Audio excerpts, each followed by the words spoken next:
देवराज मैया हो गई सपाना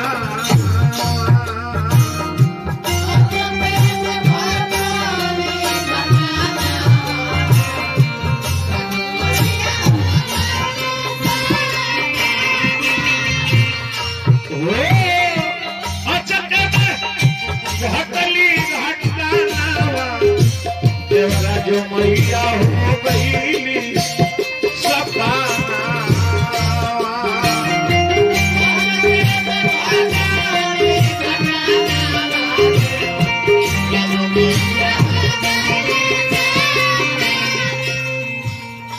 माई के सुपुत्र मनोज भैया सरोज भैया बड़े बड़े हमारे का पुरस्कार देने माई के नाम पर। जौन माई इतना सुंदर फुलवारी सजा के चल गई, जौन माई अपन दूध पिया के 9 महीना गर्भ बना के धनी हरी माई इतना सुंदर पौधा के सींच के आज वृक्ष बनौलो, आज घर परिवार छोड़ के चली गई। अचके में घटली घटना, अचके में घटली घटना, देवराज मैया हो गई सपाना।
भगवान विष्णु जी के दूगो भगत रहे, नाम रहे जय विजय, यही हलो मधु अकैट।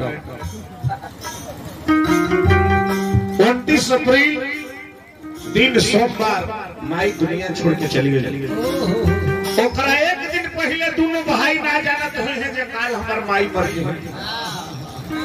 काहे से कि 3 गो चीज जब चल जाई तो वापस ना आए।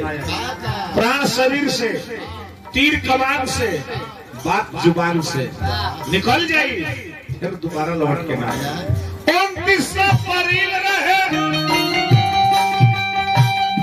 दिन सोमवार हो, वही दिन देवराज मैया छली संसार हो।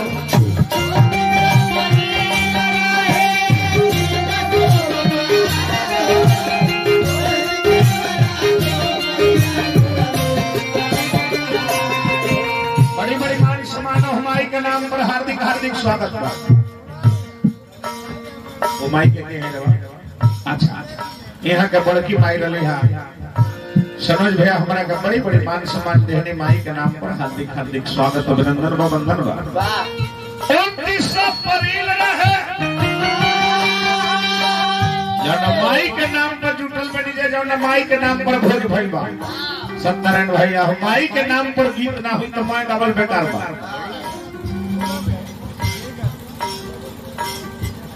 मंकी के धरती से हमारा बमन चाचा माई के नाम पर हमारा के दिल में पुरस्कार हार्दिक हार्दिक स्वागत अभिनंदन वंदन बा। 29 अप्रैल है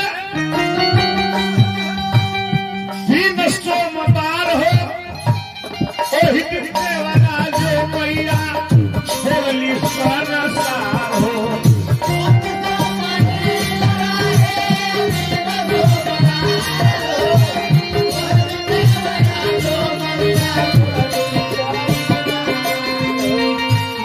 लालजी चाचा कोई नहीं अग्नि दनवा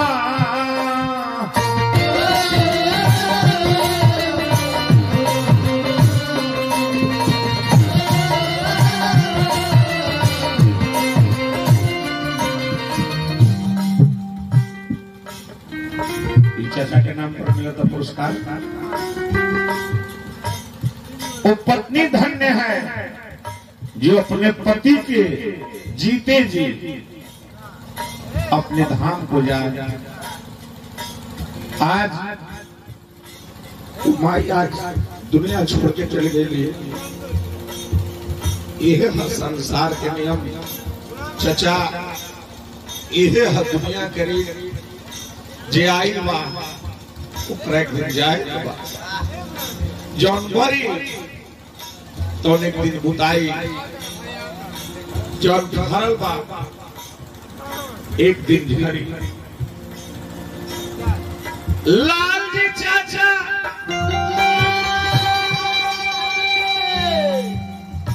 आज रौरा रोवत है, आज बूढ़ो ब्यास रोवत है। आज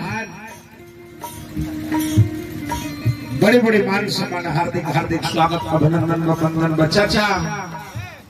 रौरा हमने के चुप कराने चाहिए। रौरा गार्जियन है, रौरा पर छोड़ के कोई बड़ी सब कुछ आज जीवन में कब हम सो की कब जीवन में हम रोले ना रहे हैं, लेकिन आज काहे नहीं खबर बैठा बैठोगे तुम। आज हम अपने जीवन में अब रोले ना रहे हैं, लेकिन आज माई के राउर आंसू देख के चाचा हमारा आंख से आंसू निकले। लालजी चाचा पहले अग्नि दानवा, लालजी चाचा पहले अग्नि दानवा, जरा जो मैया हो गई सपना।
बहुत बहुत पुरस्कार एक परिवार के माध्यम से हार्दिक हार्दिक स्वागत अभिनंदन वंदन करो।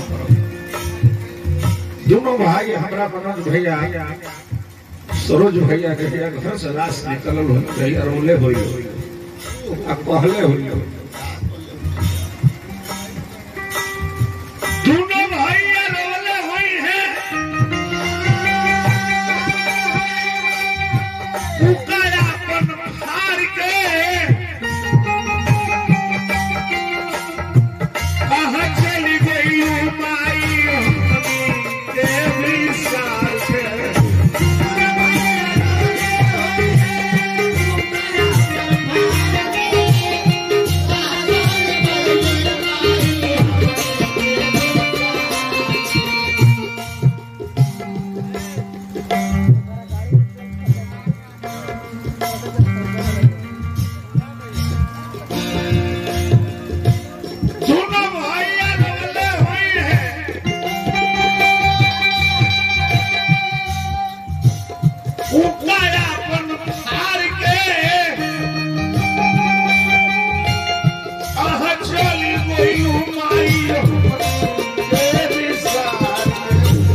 बूढ़ा व्यास गावतार गाना